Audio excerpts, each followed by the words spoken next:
Wildman, Wildman, Wildman.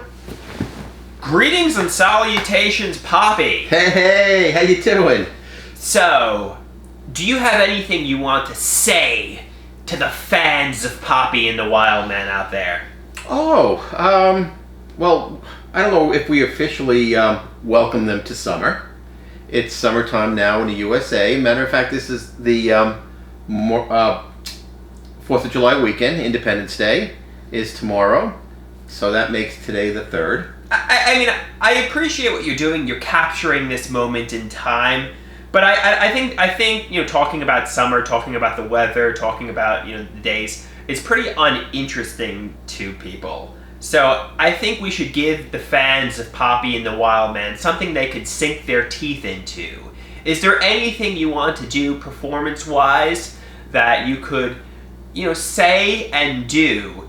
So people when the sensational viral video happens, everybody will say, "Wow, this is an interesting, behavior from Papi," and maybe they'll turn you into a meme. Is there any meme-worthy things you want to do?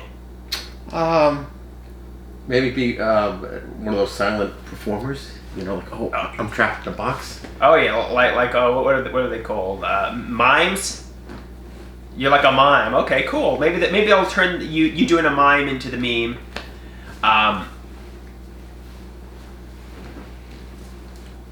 Great. That was pulling rope. Yeah. Okay, so I was on this medication, Exelon, or Riverstamine, and it was for cognitive functioning. They prescribe it to Alzheimer's patients. And I reduced it. I'm actually off the medication entirely now.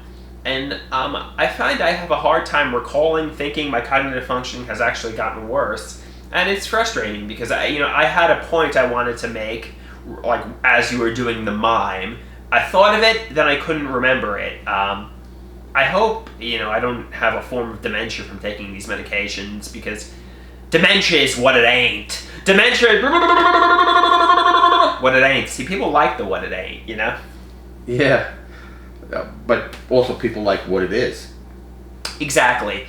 So, you went to my comedy performance at Governor's a week ago. I need to practice my lines again. Now that I'm off the dementia medication, I hope I'm able to recall the lines when I'm on stage. But I digress. So, I think you will. I mean, you've rehearsed it enough time, and you've actually done the performance already. So I think we'll come back to you. Oh yeah. I've rehearsed it a lot. Maybe we'll rehearse it again today. For practice reasons. You're doing the performance again, correct? Yes, I am. This July, I think it was this Wednesday. So, I don't think anybody on my behalf has purchased tickets. So I have to say to family, friends, fans, purchase some tickets. Come to my comedy show. Hopefully, I'm not lost in dementia and can't. But even if I am, I can improv and do little, charming behavioral things to, lighten up the room. Sometimes they say if you. Yeah. So. Okay. So continues to say something. Oh no, that's good. That's exciting. Are you excited about doing the presentation again for the second time? Yes, I am. I'm very excited, actually. Maybe someday I'll be the next comedy sensation, like the next sitcom star. I'm certainly trying. I try it again and again and again every single day. And, I've certainly improved my craft. Over the past several years, you've witnessed my evolution in terms of performance, correct? Oh, sure. Yep. I always thought I was a natural, so let's take 2015. I look at my videos in 2015. I was definitely a natural in front of the camera, but by practicing it every single day, multiple times a day, I've turned into the performance master. And I think, I look at people who try to impersonate and copy me. It's not that easy. I'm such a natural. I've practiced so much. I've tried so hard that I'm able to throw up the ball and hit a home run, with a little effort. I see people who are trying to copy my gimmick, copy my, I'm not going to name names, but I see people who are trying to do like the absurdist comedy and, like is this guy joking? Is he serious? Blurring fantasy and reality. I'm like, this person. I mean, maybe if he practices enough and he continues to develop over the course of several years, maybe he could, get to my level. I don't think. I mean, I always thought I was a natural, but yeah, when people start impersonating you, when people try to copy you, you're doing something right. Because I've definitely I've witnessed people that I knew years ago starting to copy my shtick, starting to copy, when people are impersonating you, when people start copying you, you're doing something right, because you got the people talking and they're like, wow, I want to be like this guy. Oh, sure. But the important part also is to keep trying, to keep doing things that normally you would think, I don't want to do that, but things do work out. It's like what Wayne Gretzky said, you don't score on 100% of the shots you don't take. So the importance is to go out there and take shots, do things and see what works out from that routine. Yeah. So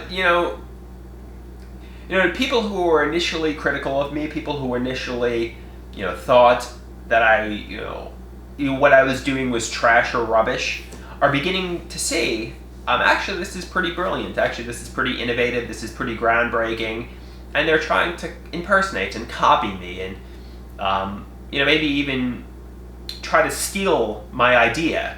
But I think my idea is so complex, so unprecedented, so out of this world, that even if you try to emulate and steal from me and copy me, I'm so, like, the talent is within my mind. The talent is within my brain.